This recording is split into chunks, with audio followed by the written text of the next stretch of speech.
Hello everyone, welcome to our YouTube channel. My name is Parvinder Kaur and I am a commerce teacher at Matamondai Oswal Public School. So today's topic for discussion is chapter number 4 of Indian Economy, Strategy of Industrial Growth in India. Strategy means कि क्या decisions हैं industrial growth in India, क्या decisions लिए थे, क्या उन्होंने policies बनाई थी. तो स्ट्रेटजी होती है जब हम किसी के साथ compete करते हैं तो हम क्या पॉलिसीज़ बनाते हैं, दैट इज़ नॉन एज, तो वो पॉलिसी स्ट्रेटजी में चेंज आउट हो जाती है. So here we discuss about it. Introduction. Industrial growth is highly important for any country. This is so because for a developing country like India it is very important. So this is so because without industrial development, अगर industrial development ही नहीं होएगी, India can't achieve high level of economic development. That's why industrial growth has also been accorded strategic importance in 5-year plans. जैसे हमने 5-year plans, वो strategy बनाई है, हमने plans बनाए हैं, तो उसी के basis पे ही हमारी industrial growth depend करती है. So in this context, Planning Commission of India is of the view that industrial development plays a crucial means important role play करती है हमारी Planning Commission for the industrial development. Next is role of industrial development in Indian economy. Role या फिर importance क्या है industry की इन Indian economy में. हमने पढ़ा कि बिफोर द इंडिपेंडेंस या in the eve of independence के टाइम पे हमारे इंडस्ट्रीज जो थी वो कॉटन, टेक्सटाइल, जूट इंडस्ट्रीज़ थी और इनकी कंट्रीब्यूशन भी बहुत कम थी बिकॉज ये इंडस्ट्रीज़ ब्रिटिशर्स के रूल्स के अंडर आती थी. सो दैट्स वाई जीडीपी जो हमारा रेट था वो बहुत ही लो था. लेकिन अब जब इंडस्ट्रीज़ को ग्रोथ किया गया तो उनकी कंट्रीब्यूशन कितनी हुई. So contribution in national income, industries जो हैं वो इम्पॉर्टेंट कंट्रीब्यूशन करते हैं in the GDP and in the national income of a country. The share of industrial sector in the GDP, gross domestic product में industry sector का share 50-51 में 14.4% था, लेकिन 2017-18 में ये 28.6%, दैट मीन्स इंक्रीमेंट हुआ है इंडस्ट्रियल सेक्टर का in the contribution of national income. Second is employment generation. Industries बहुत ही इंपॉर्टेंट रोल प्ले करती है in the employment generation. According to estimate, एक एस्टिमेट लगाया जिसमें 4 करोड़ पर्सन है वो डायरेक्टली एम्प्लॉय करते हैं industries in India. So not only this, industrial activities में ही भी जो है वो भी जनरेट करती हैं लॉट ऑफ एम्प्लॉयमेंट अपॉर्चुनिटीज़. जैसे कोई कंपनी है हीरो साइकिल, वो मेनली बना रही है साइकिल प्रोडक्ट्स, तो ये मेन इंडस्ट्री है जो कि हाई लेवल इंडस्ट्री है. ये काम दे रही है small scale sectors, small scale industries, जैसे कि पैडल्स बन रहे हैं किसी जगह पे हैंडल बन रहे हैं, कहीं पे उनका टायर का पार्ट बन रहा है, कहीं पे चेन बन रही है. तो ऐसे ये सभी को ये एक्टिविटीज़ चल रही हैं उस इंडस्ट्रीज़ की, तो ये सभी को एम्प्लॉयमेंट प्रोवाइड करते हैं डायरेक्टली और indirectly. Thus, industry provides source of living to a large number of people in India. Third is role of agriculture development. Main industries like cotton, textile industry, sugar, paper, food processing industries वो depend करती हैं agriculture पे on raw material. So as an industry grow, जैसे एक industry grow करती है तो demand जो होती है रॉ मटेरियल की वो इंक्रीज़ हो जाती है. So on the other hand agriculture tools, machinery, equipment like tractors, tillers, threshers, harvest combines, chemical fertilizers, insecticides वो प्रोड्यूस होते हैं इंडस्ट्रियल सेक्टर में. सो इंडस्ट्रियल सेक्टर प्ले करती है और ऑल्सो अब्जॉर्व सरप्लस, जो प्रॉफिट होता है वो भी एग्रीकल्चर सेक्टर से रिलीज आउट करती है. Next is contribution in capital formation. Huge amount of investment की जाती है इन इंडस्ट्रियल सेक्टर में और वो इन्वेस्टमेंट जो है वो की जाती है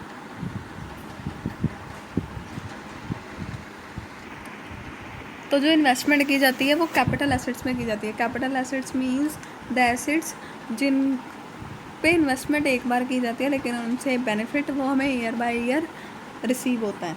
so industrial development also leads to increase in the income of the people. दस जो सेविंग्स हैं वो सेविंग्स और इन्वेस्टमेंट इंक्रीज़ हो रही है तो उससे कैपिटल फॉर्मेशन, लोग अपना पैसा इन्वेस्ट करते हैं तो पैसा लगता है पूरी इकोनॉमी में सर्कुलेट होता है।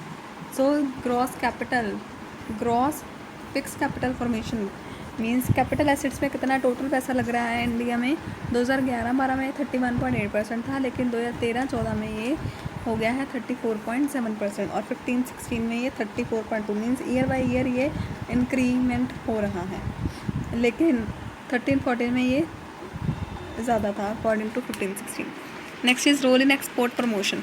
Export promotion means industrial sector जो मैन्युफैक्चर करते हैं वो मेनली एक्सपोर्ट करने के लिए प्रोड्यूस होते हैं।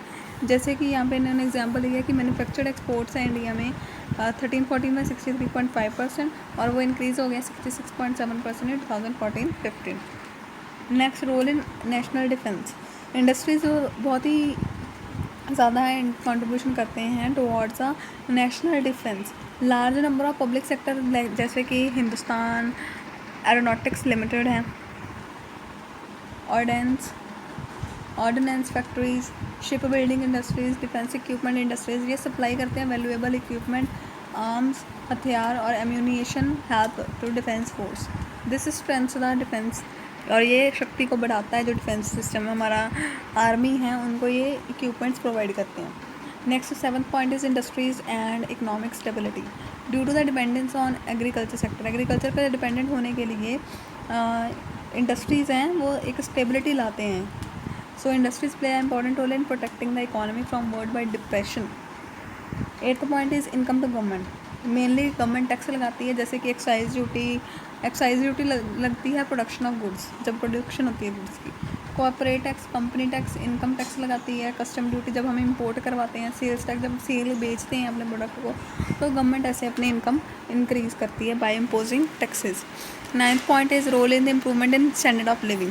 अब ये industries high quality of goods supply कर रहे हैं इकोनॉमी में और लोगों की नीड्स को फुलफ़िल कर रहे हैं। सो ये जनरेट कर रहे हैं income for labourers and other employees. अब जो सप्लाई बढ़ेगी तो उन प्रोडक्शन में इंक्रीज़ होगी, प्रोडक्शन इंक्रीज़ होने से इनकम बढ़ेगी लेबर की और अदर एम्प्लॉयज़ की। So due to this people in the country are able to raise consumption level, अपना खपत करने का लेवल इंक्रीज़ करेंगे और उनका स्टैंडर्ड ऑफ लिविंग इंक्रीज़ हो जाएगा। And role in economic development. तो इकोनॉमिक डेवलपमेंट कैसे होएगा? इंडस्ट्रीज जो होती हैं वो प्रमोट करती हैं एग्रीकल्चर, सर्विस और बैकवर्ड रीजन्स को, और दैट्स वाई वो कंट्रीब्यूट कर रही हैं नेशनल इनकम में, एम्प्लॉयमेंट जनरेशन, इकोनॉमिक स्टेबिलिटी लाती हैं और एक्सपोर्ट को इंक्रीज़ करती हैं। नेक्स्ट है हमारे पास topic that is industrial policy of India before 1991। 1991 हमारा एक इकोनॉमिक रिफॉर्म है, ये आपने बिजनेस स्टडी में भी रीड आउट किया होगा कि 1991 में हमारे पास LPG पॉलिसी आई है, लिबरलाइजेशन, प्राइवेटाइजेशन एंड ग्लोबलाइजेशन। तो इससे पहले क्या था? What is industrial policy? A policy are set of rules, policy एक सेट ऑफ रूल्स हैं, रेगुलेशंस, प्रोसीजर्स एंड प्रिंसिपल्स हैं जो कि फॉर्मुलेट किए जाते हैं to achieve a specific objective in a desired direction. So industrial policy में भी refer to as a set of specific rules regulations. एक उसमें रूल्स रेगुलेशंस प्रिंसिपल्स फॉलो किए जाते हैं और किसके लिए होते हैं वो? इंडस्ट्रियलाइजेशन, ताकि हम इंडस्ट्रियलाइजेशन ऑब्जेक्टिव्स को अचीव कर पाएँ। सो जनरली वो वाले ऑब्जेक्टिव्स हैं इंडस्ट्रियल पॉलिसी के जो कि लाते हैं रैपिड इंडस्ट्रियलाइजेशन, एम्प्लॉयमेंट जनरेट करते हैं, इकोनॉमिक डेवलपमेंट करते हैं, balance growth, regulation of private sector को रेगुलेट करते हैं, फॉरेन कैपिटल को भी रेगुलेट कंट्रोल करते हैं, सेल्फ रिलायंस और आत्मनिर्भर बनाते हैं। So these are in policies. Industrial policies में हमारे पास मेन पॉलिसीज़ है फिस्कल पॉलिसी। फिस्कल पॉलिसी क्या होती है? गवर्नमेंट की पॉलिसीज़ में गवर्नमेंट का रेवेन्यू और एक्सपेंडिचर आता है। Monetary policy RBI credit control के लिए बनाती है। टैरिफ पॉलिसी होती है, टैक्स पॉलिसी है ये। Labour policy towards foreign capital. So these are the policies for the public and the private. Public means government sector और प्राइवेट होता है इंडिविजुअल सेक्टर के लिए बनाती है। Industrial policy in independent India. अब इंडिपेंडेंट इंडिया में कैसी पॉलिसीज़ थी? हमारे पास मेन पॉलिसीज़ हैं हमारे पास 48, 56। अब पॉलिसीज़ बनी थी 48 ईयर में, 56, 77, 1980, 1991। तो इनके बारे में अब हम रीड आउट करेंगे। Industrial policy first is 1948। So the very first industrial policy of independent India, स्वतंत्र भारत की सबसे पहली पॉलिसी है इंडस्ट्रियल पॉलिसी, दैट इज़ वो बनी है अप्रैल 6, 1948 में। एंड देन, और किन्होंने बनाई है ये पॉलिसी, और by then the industrial minister थे हमारे इंडिया के late Shri Shyama Prasad Mukherjee. So assigning की रोल की मतलब इम्पॉर्टेंट रोल गवर्नमेंट का है in the process of industrialization. This policy laid the foundation of mix economy, और इसमें मिक्स इकॉनमी को यूज़ किया गया है हमारे इंडिया में। तब मिक्स इकॉनमी जिसमें कैपिटलिस्ट और सोशलिस्ट इकॉनमी का मिक्सचर होता है। सो मेन फीचर्स क्या हैं इसके, ये फर्स्ट पॉलिसी है, ये एग्ज़ाम्स में आ सकती है, तो आपने इसको ध्यान से रीड आउट करना है। सो क्लासिफिकेशन दी हुई है आपको large scale.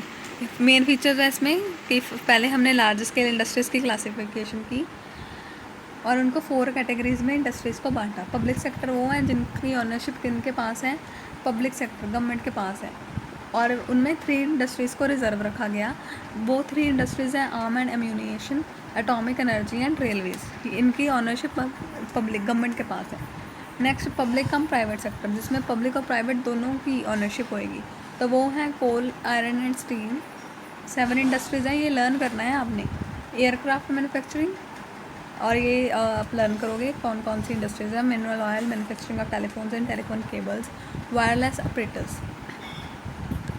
Next is controlled private sector, वो वाली इंडस्ट्री जिनकी ऑनरशिप प्राइवेट सेक्टर के पास है, वो 18 इंडस्ट्रीज़ हैं, और वह हैं cotton, heavy machine tool, sugar, cement, ये industries. Private and cooperative sector में क्या आते हैं, all the industries not included in. अब ये 3 सेक्टर में जो नहीं इंक्लूड होती वो इन सेक्टर्स में आएंगी। नेक्स्ट इंपॉर्टेंस टू कॉटेज होते हैं लघु और स्मॉल स्केल, मतलब छोटे पैमाने की जो इंडस्ट्रीज़ हैं उनको मेन इंपॉर्टेंस दी गई, उनको प्रमोट किया गया। Strict tariff policy, tax policy है जो वो स्ट्रिक्ट बनाई गई। Conscious approach to our foreign capital अगर हमने इन्वेस्ट करना है या उन्होंने इन्वेस्ट करना है हमारे इंडिया में, तो उस पर कॉन्शियसनेस दिखाई गई। पीसफुल इंडस्ट्रियल रिलेशंस पीसफुल बनाने के लिए लेबर और उनके जो मालिक ऑनर्स हैं उनमें एक बैलेंस बनाया गया, और ये भी देखा गया कि लेबर को एक्सप्लॉयटेशन ना किया जाए, उनको फेयर वेजेस मिले, उनको सोशल सिक्योरिटी मिले, पार्टिसिपेशन उनकी करवाई जाए मैनेजमेंट सिस्टम में। Next is development of infrastructure है जो वो डेवलप किया गया। अब इंडस्ट्री सेक्टर है वो उसका इंफ्रास्ट्रक्चर भी डेवलप होएगा, that's why industrial growth rapidly होगी। सो इट लेड एम्फेसिस, इन्होंने मेन स्ट्रेस दिया है on promoting the development of infrastructure facilities like irrigation, transportation and communication. So this is about first plan.